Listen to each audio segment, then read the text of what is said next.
Dune Prophecy's fourth episode delivers mixed feelings. While it doesn't match the narrative strength of previous episodes this season and suffers from uneven acting, it does prove two big theories we've had. The first is that Laya might be at the centre of the reckoning, and more importantly, that we've not been paying enough attention to Tula Harkonnen.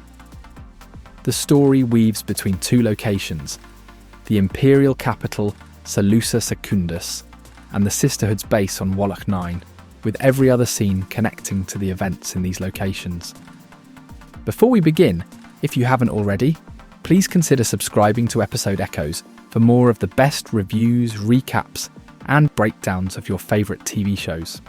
If you haven't caught up to the events of this episode yet, you can watch our recaps on the previous episodes using the link above. Also, because this review will be describing key plot points and events of the episode, a spoiler alert is in place. The episode opens with an unsettling event.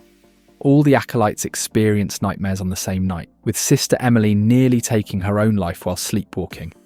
This disturbing occurrence leads Tula to gather the Acolytes for an unusual exercise, a hypnotised drawing session. She guides them through their dreams, maintaining control until the final moments when, unexpectedly, she can't break their trance. Open your eyes! Fortunately, the Acolytes emerge on their own, though visibly shaken. When Tula and Sister Avila examine the drawings, they discover something striking. While each Acolyte's nightmare began as a personal fear, they all converged on the same image, the massive sandworm, Shai Hulud, with two mysterious eyes piercing through darkness. Meanwhile, in the imperial capital, the High Council's Landsraad meeting is happening, lasting several days before things get tense. Remember Valya's visit to her uncle and cousin from the previous episode? Well, her plan becomes clear. She aims to become House Harkonnen's truthsayer to gain access to the Landsraad. Working through the Sisterhood's control of the rebellion, she crafts a scheme involving Kieran Atreides, a thinking machine with a thermal bomb, and her own heroic intervention, all designed to win the Emperor's favour in the presence of the Great Houses. However, there's a problem. House Harkonnen doesn't have a seat on the High Council, and so cannot attend the Landsraad. Valia cleverly manages this by using her network of truthsayers and ongoing rumours about the manner of Pruett Richese's death to good effect. The Great Houses, already suspicious but unwilling to directly accuse the Emperor of murder, offer Harrow Harkonnen, Valia's cousin, a seat on the High Council if he would be willing to raise the inquiry on their behalf. Harrow accepts this invitation, giving Valia her opening. Outstanding work. In the palace, we learn that the Empress planted these rumours, hoping her husband would use them to strengthen his position. When Emperor Corrino remains passive, preferring to let the rumours fade, the frustrated Empress authorises Desmond Hart to make a show of power to convince the Emperor. Hart sends royal guards to round up anyone caught on surveillance tapes with thinking machines. Princess Nez is deeply troubled by the fact that her father excused the killings of Pruett and Kasha, makes a dramatic exit from the palace, and goes to seek advice from Kieran. Unaware of her true intentions, Kieran advises her not to stay silent in the face of wrongdoings. On the Landsraad's last day, all key players gather together.